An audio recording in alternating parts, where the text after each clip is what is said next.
Going live. 3, 2, 1.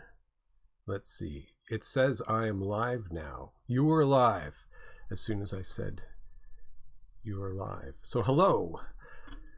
This is my Alchemy live stream reading. I might just spend a minute queuing everything up as I've been preparing for this. I've read the material that I'm going to read in this already, but I've also prepared by photographing the note pages and putting them on my screen so I don't have to keep looking away to a printed document. So I have on the screen, I have the recording or the PDF of Theatrum Chemicum Britannicum from that is from oh, there we go. I'm listening to myself talk in that stream. This is the Theatrum Chemicum Britannicum copy owned by Carl Jung, scanned and available online from the one of the institutes in Switzerland that hosts that. And I am going to be reading Richard Carpenter's work and The Hunting of the Greene Lyon.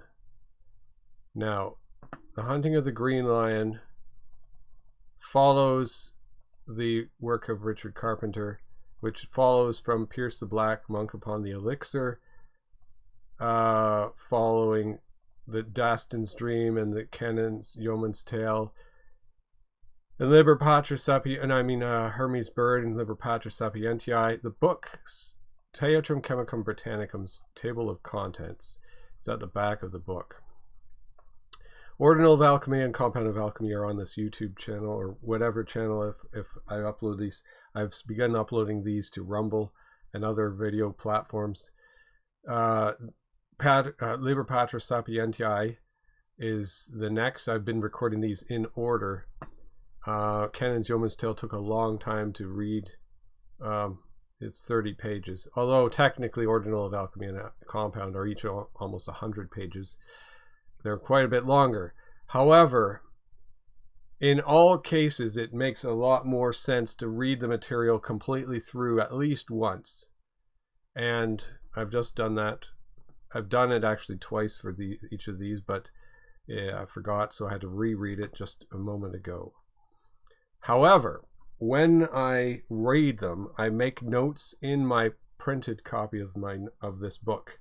Although when I have a say I have a printed copy, it's like it's just cheap. So it's like a mass-produced duplicate.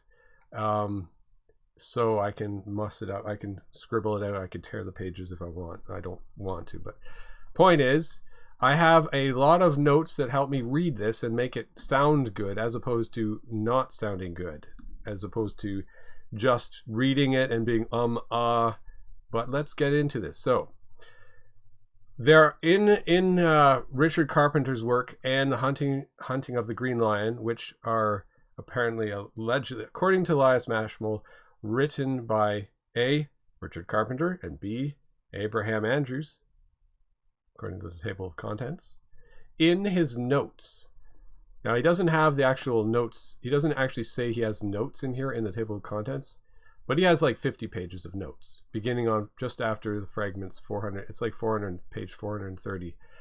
And I've talked about the notes in a number of my live videos for Theatrum Chemicum Britannicum, because there's a lot of information that links each of these to history and like the context that it was written in, the author, and also references other alchemy writings, and it broadens, it deepens the content, a reader like me or anybody that's watching this. It broadens it and makes more legitimate the pursuit of this information, as opposed to just reading it like a bedtime story, which is kind of partially how I present it, because it's just interesting to read as a poem. But each of these, the Richard Carpenter's work and Hunting of Greene Lyon, directly have context and direct hard linkages to the Ordinal of Alchemy and the Hermes Bird at the very least. I believe that Hermes Bird is the opening prayer is written by the same author who wrote The Hunting of the Greene Lyon, and the preface to the Hermes Bird is written by Richard Carpenter, or whoever wrote Richard Carpenter's work. In each case, Richard Carpenter's work and The Hunting of the Greene Lyon, the actual authorship name, person attributed here by Elias Ashmole for Theatrum Chemicum Britannicum, is a speculation. He is not 100% certain it's Richard Carpenter, and he's not 100% certain it's Abraham Andrews, but he's reasonably certain. Okay, so we begin. Now, if a person listens to me jabbering on about this, the context, and if somebody has watched my videos on Hermes Bird, the opening notes and the opening prayer and preface, and has skimmed or studied the Ordinal of Alchemy, you may pick up on the connections. Let's go. Daston's dream. Pierce the black monk upon the elixir. The work of Richard Carpenter. Now, here we go. So what I'm doing is actually reading from a separate document on my computer here. The work of Richard Carpenter. Of Titan magnesia, take the clear light. The red gum that is so bright. Of philosophies, the sulphur rife, it called gold withouten strife. Of them draw out a tincture, and make a matrimony pure, between the husband and the wife, espoused with the water of life. And so that none division be there in the conjunction of the moon and of the sun, after the marriage is begun, and that Mercury the planet in life make them so to meet, that either with the other be joined even, as a stone engendered sent down from heaven. Of them make water clear running, as any crystal bright shining, drawn out of bodies fixed, by nature privily mixed, within a vessel depured clean, of philosophies bright and sheen. Beware the fume escape thee not, and also mark well in thy thought, that of the fire the quality equal to Phoebus' beams be. In the month of June and Jule, understand me, be not dull.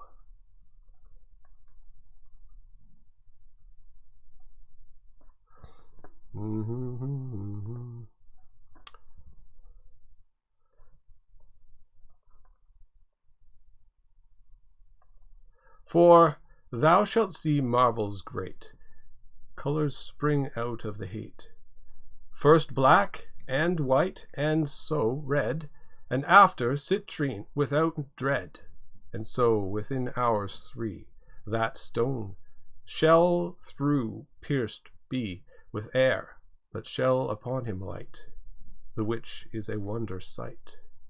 When the spirit is refrained, and with the body so constrained, that them asunder may nothing part.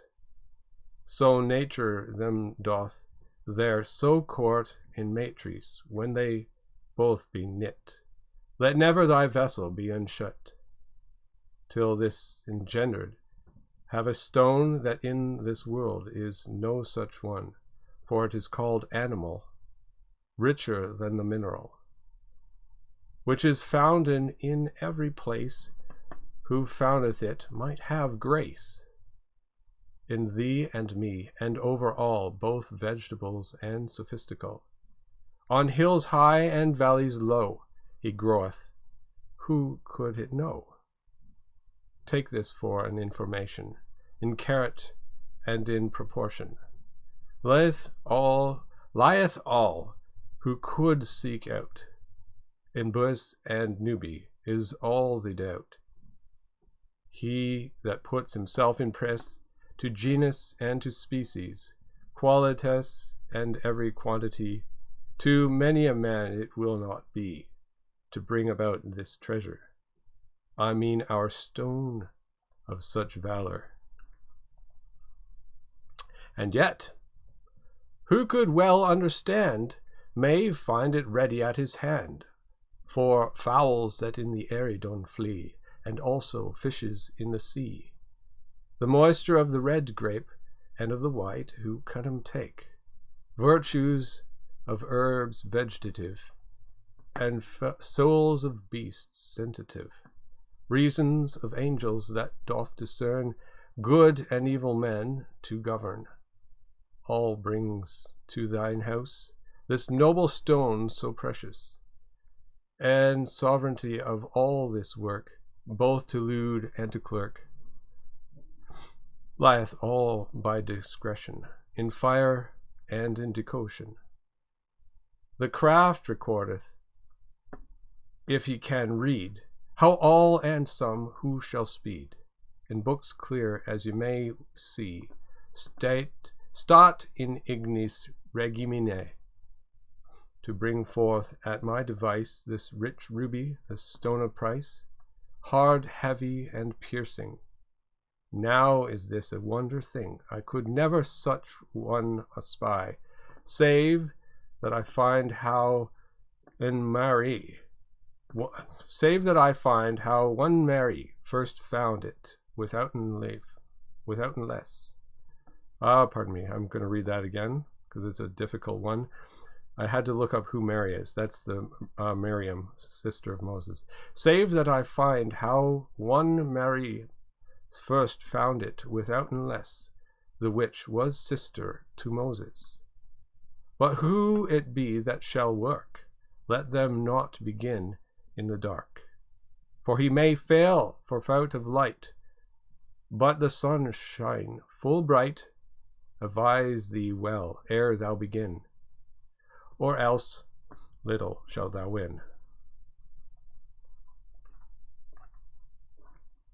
That's the end of the 3-page work of Richard Carpenter. Now, the note I would add here just quickly is that this section, for fowls in the air don't flee and also fishes in the sea, is content in the opening prayer of Hermes Bird. And then the opening preface of Hermes Bird is contained at the end of The Hunting of the Greene Lyon.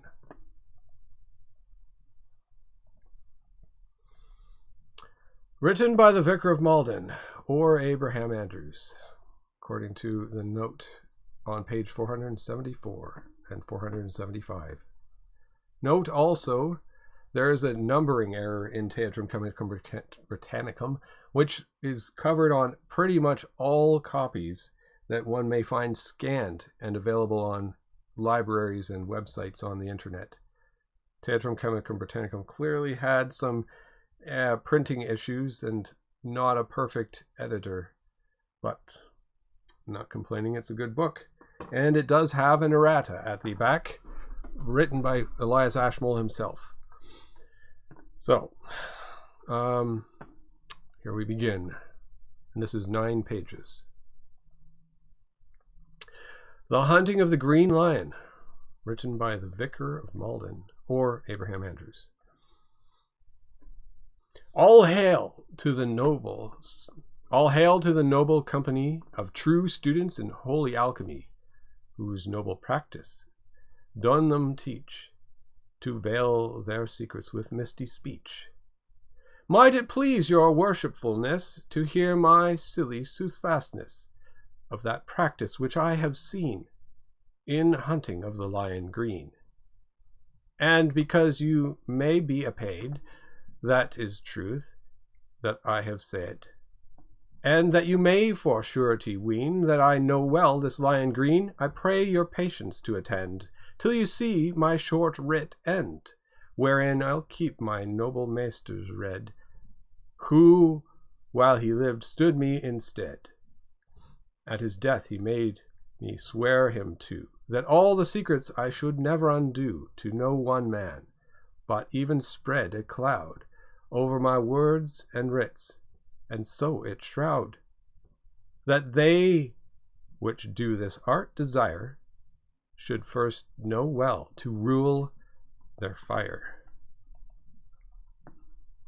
For with good reason it doth stand, swords to keep from mad men's hand, lest the one should kill, the other burn, or either do some sore shrewd turn, as some have done that I have seen, as they did hunt this lion green, whose colour doubtless is not so, and that your wisdoms well do know, for no man lives that ever hath seen upon 4 feet a lion coloured green.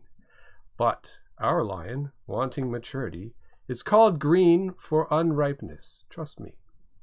And yet full quickly can he run, and soon can overtake the sun, and suddenly can him devour, if they be both shut in one tower, and him eclipse that was so bright, and make this red to turn white, to white, by virtue of his crudity, and unripe humours which in him be, and yet within he hath such heat, that when he hath the sun up eat, he bringeth him to more perfection than ever he had by nature's direction. This lion maketh the sun sit soon to be joined to his sister the moon. By way of wedding, a wondrous thing, this lion should cause them to beget a king. And 'tis as strange that this king's food can be nothing but this lion's blood, and 'tis as true that this is none other than is it the king's father and mother.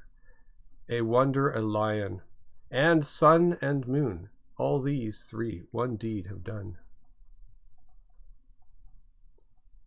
The lion is the priest, the sun and moon thee wed, yet they were both born in the lion's bed, and yet this king was begot by none other but by sun and moon, his own sister and brother.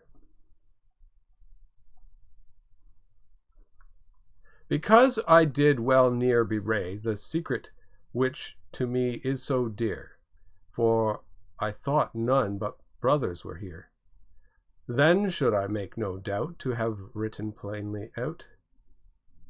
But for my fealty I must keep, I'll turn my pen another way, to speak under benedicti of this noble company, which now perceives by this that I know what our lion is. Although in science I am no clerk, yet have I laboured in this work, and truly without any nay, if you will listen to my lay. Something thereby you may find, that well may content your mind. I will not swear to make you give credence, for a philosopher will find here in evidence of the truth, and to men that belay, I skill not greatly what they say. For they ween that our lion is common quicksilver, but truly they miss, and of this purpose evermore shall fail, and spend his thrift to little avail, that weeneth to work his will thereby, because he doth so readily fly. Therefore leave off ere thou begin, till thou know better what we mean. Which, when thou dost, then wilt thou say that I have taught thee a good lay, in that which I have said of thee before, wherefore listen, and mark well my lore.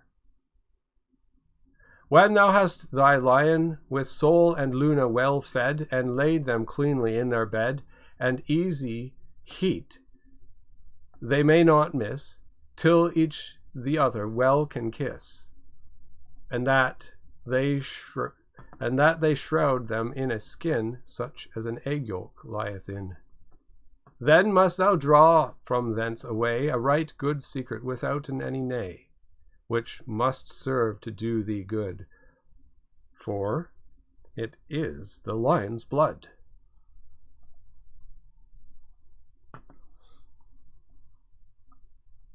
And therewith must the king be fed, when he is risen from the dead. But long time it will be, or ere his death appear to thee. And many a sleep thou must lack, or thou him see of colour black. Take heed you move him not with ire, but keep him in an easy fire, until you see him separate from his vile earth recuperate, which will be black and light withal, much like the substance of a fuseball.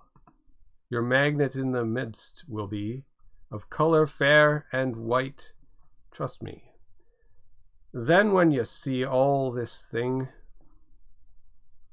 your fire 1 degree increasing, until you well may see thereby your matter to grow very dry. Then it is fit without delay the excrements to be ta'en away.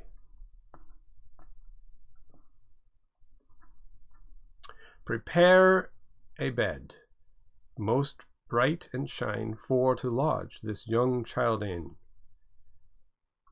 and therein let him alone lie till he be thoroughly dry. Then is time, as I do think, after such drought to give him drink, and thereof the truth to show is a great secret, well I know. For philosophers of time old the secret of imbibation never outtold, to create magnesia they made no care in their books largely to declare. But how to order it after his creation they left poor men without consolation. So many men thought they had perfection, but they found nothing in their projection. Therefore they marred what they had made before, and of alchemy they would have no more.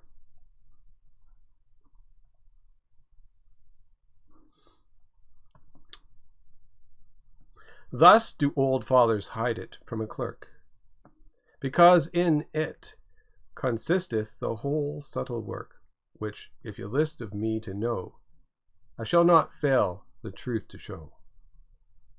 When your pure matter in the glass is shut, before that you your vessel shut. Let me read that again. When your pure matter in the glass is set, before that you your vessel shut, a portion of your lion's sweat must be given it for to eat, and they must be grounded so well together that each from other will flee no whither. Then must you seal up your glass, and in his furnace where he was, you must set them there to dry, which being done then truly, you must prepare, like a good physician, for another imbibation.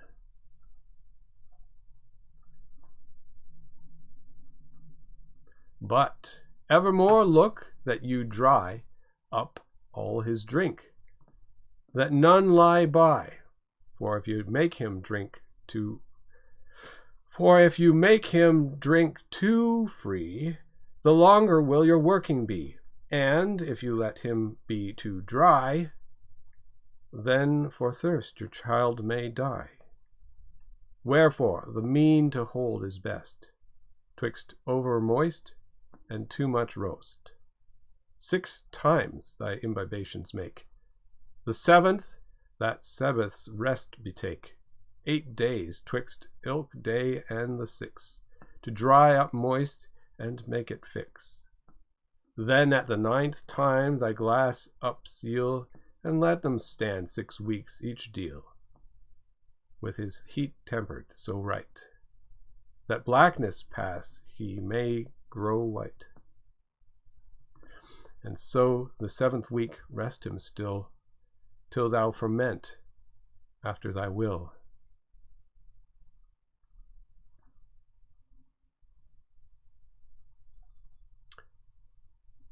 Which if thou wilt ferment for white, thereby thou gainest no great profit, for I assure thee, thou needest not dread to proceed with fire till all be red. Then must thou proceed, as did philosophers old, to prepare thy ferment of pure gold, which how to do, though secret that it be, yet will I truly teach it thee. In the next chapter, as erst I did say, that so the truth find you may, therefore, of charity and for our Lord's sake, let no man from my writings take one word, nor add thereto, for certainly, if that he do, he shall show malice, from the which I am free, meaning truth and not subtlety. Which I refer to the judgment of those which ken the philosopher's intent. Now listen me with all your might, how to prepare your ferment right.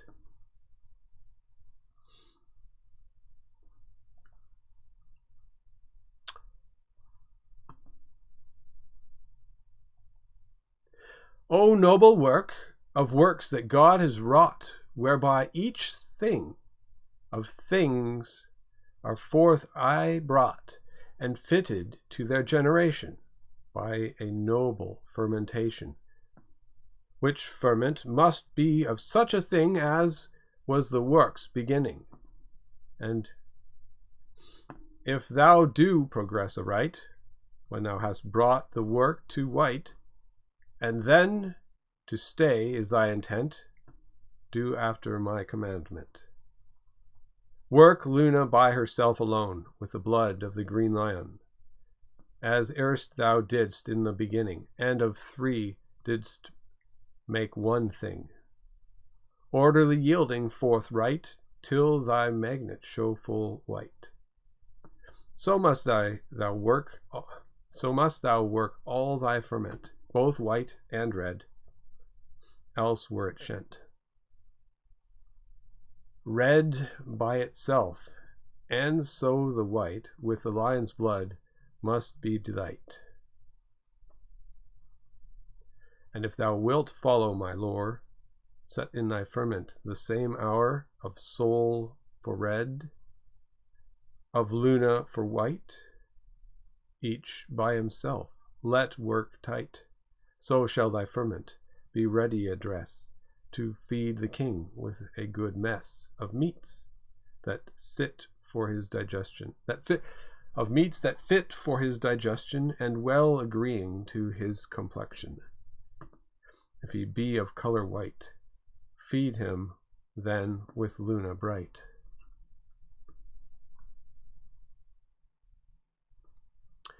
If his flesh be perfect red, then with the sun he must be fed. Your ferment 1/4 part must be into your magnet made evenly, and join them warm and not cold, for raw to ripe you may be bold. Have disagreement, so have heat and cold. Therefore put them warm into thy glass, then seal it up even as it was, and circle all till it be one, by passing degrees every each one, both black and white, and also red. Then of the fire here have no dread, for he will never dread the fire, but ever abide thy desire.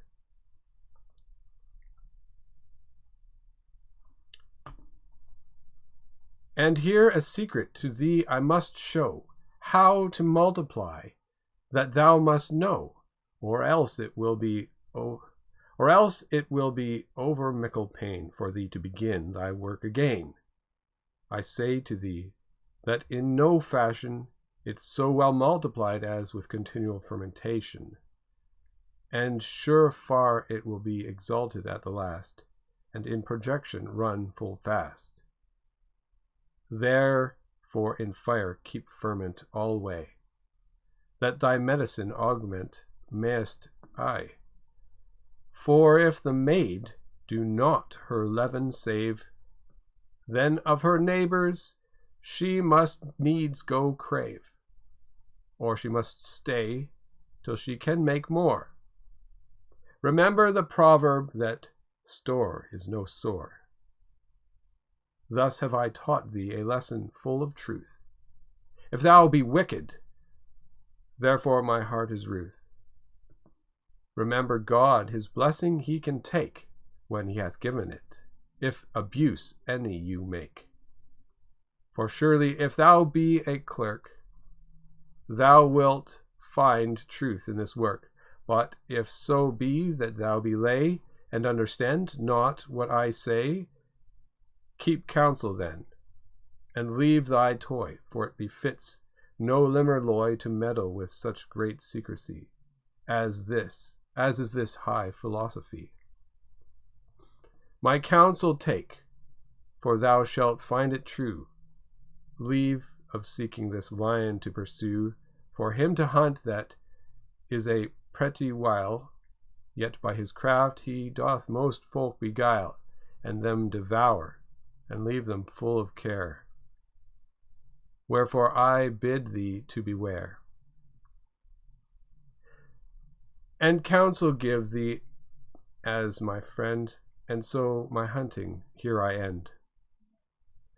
Praying God that made us, we may not miss to dwell with him in his heavenly bliss. And that is the hunting of the Greene Lyon. This praying God that we may not miss to dwell with him in his heavenly bliss actually is, I made a mistake there. I believe that's actually the end of, again, that's the end of the prayer. So this is page 307. So if we skim, no, that is the end of the, let's check that out.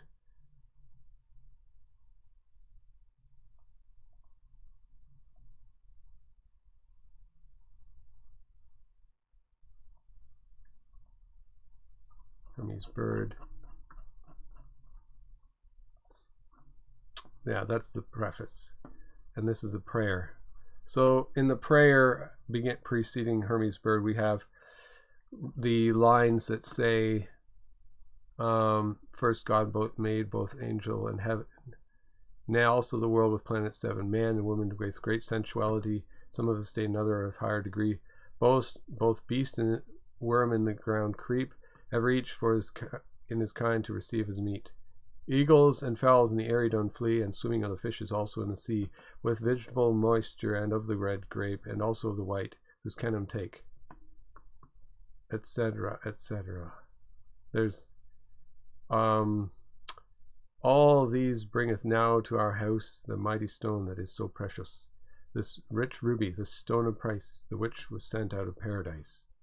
Thus made the great God of heaven, which all being ruled under planet 7, God send us part of this secret, and of that heaven that is sweet.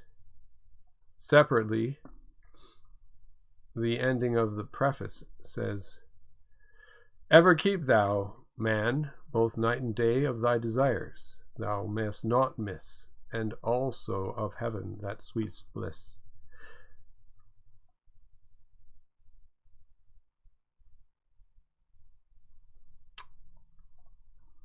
Praying to God that made us, that we may not miss to dwell with him in his heavenly bliss, sweetest bliss, seeking it to live in heaven. And I like also if you note in the margins here are written the pointing finger asterisks or personal notes, highlights. Of course, and now this could have been Carl Jung who did that, or it could have been somebody 100 or 200 years before him. Note, it's brought to white there, and that's English.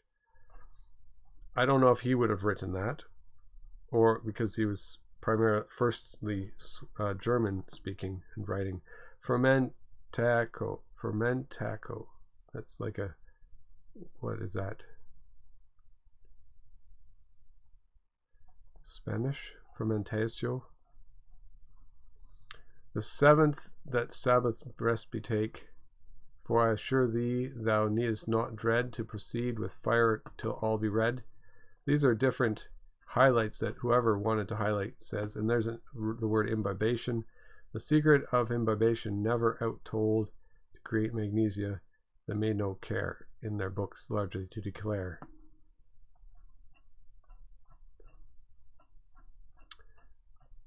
Let's skim back here. 1, 3, 2, 1, and there's no notes by the previous owners in that. And oh, what's this one say? Haha, there's a red. If his flesh be perfect red, then with the sun he must be fed. Your ferment 1/4 part must be into your magnet made evenly, and join them warm and not cold. A good note. I like how it says that. For raw to ripe, you may be bold. Have disagreements, so have heat and cold. Therefore put them warm into the glass and seal it up even as it was. Yeah, if you put like hot glass into cold water, it shatters, right? I've actually taken a glass, was it Gorilla Glass or Pyrex glass pan out of an oven once, and just by pulling it out into the cooler air, it shattered. That was not fun. I lost a meal that way. Anyway, so that's my live stream, and I'm going to call it a quits here and say, oh, actually, you know what? No, I'm going to do one more thing before I finish off. I will skim to the end of now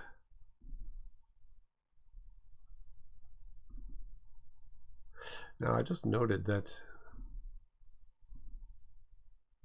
I may have been reading when it was cut off, because the window in the screen is a different shape than what is. Oh, that's very unfortunate. 1, 2, 3. That is very odd. I don't know. Let me just check here. No.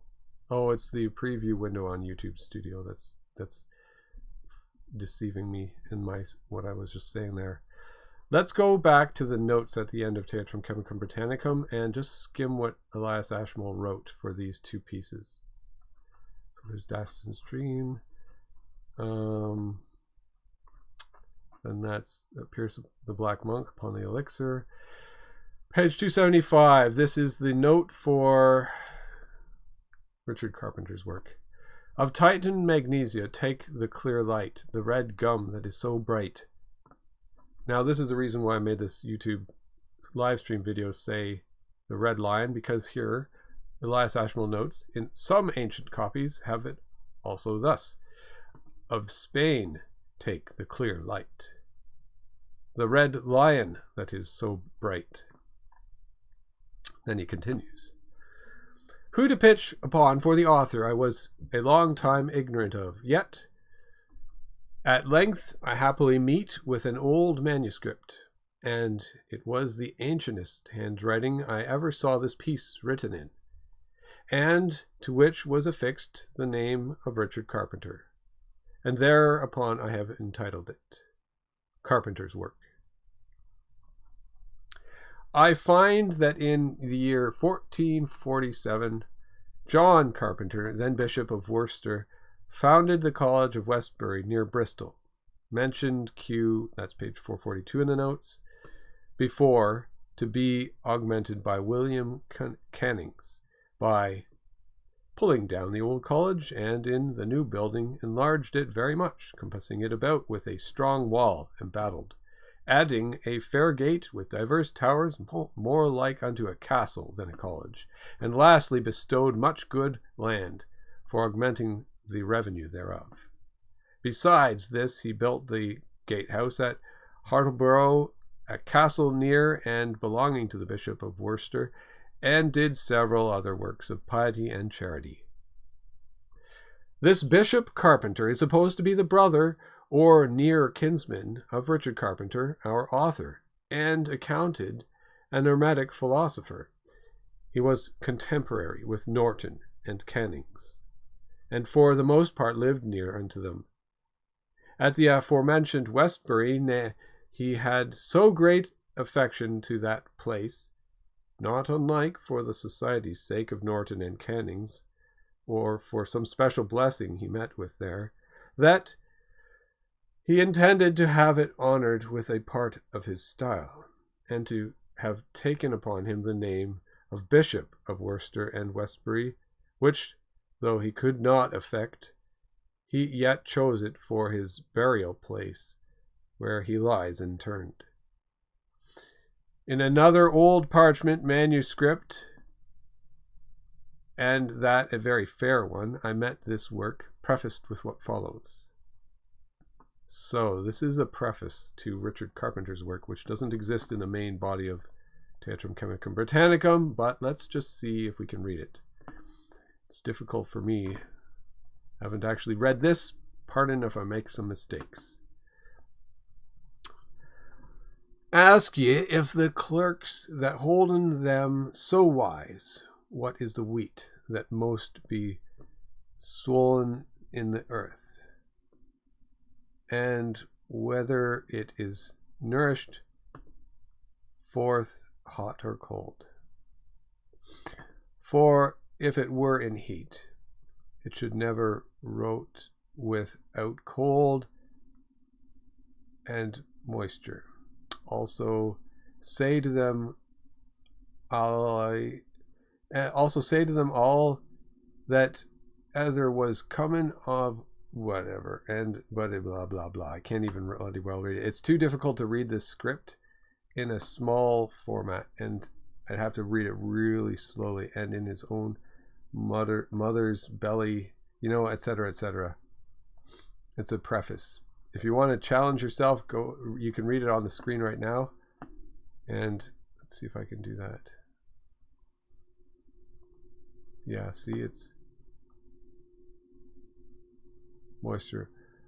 Also say to them all that ever was coming of one, but it is dissevered in three, its Father and Son and Holy Ghost. One way there is, and no more. Also look, which is the father and mother of all metals. For if thou draw or take any other manner thing than his own kind, thou losest all thy work. For look whence he cometh, and in his own mother's belly nourish him forth, and when he is of age north him forth with his own mother's milk. Nourish him forth with his own mother's milk, and give him his own mother's milk. What? That's a bit of a repetition that doesn't make any sense. Okay, so that's why I don't like to read this stuff before I've ever read it. Like, never. The Hunting of the Greene Lyon. In the camp of philosophy, Bloomfield reckons up a work that bears the title of the Greene Lyon, and amongst other impostors of his time, calls the Vicar of Malden, but in some copies Vicar of Walden, the author, and consequently esteems the work spurious. Then a note from Bloomfield's Blossoms, which is later on in the same Theatrum Chemicum Britannicum. Then brought they in the Vicar of Malden with his Lion Green, that most royal secret. But what peace soever that was, I know not. I am confident that I have here present my reader with under that title is a perfect work, and truly philosophical. Besides, some copies own Abraham Andrews for their author, and is so confirmed to me by the testimony of a credible philosopher. Thus, as I said at the beginning of my video here, that Elias Ashmole is not 100% certain. He's fairly confident it's this vicar, but it could also be Abraham Andrews. And now, having read all that, and this is the Thomas Carnock's work, I am concluding my live stream. I hope you all hope this was enjoyable, or I might edit this and clean it up, but I hope you all have a wonderful weekend.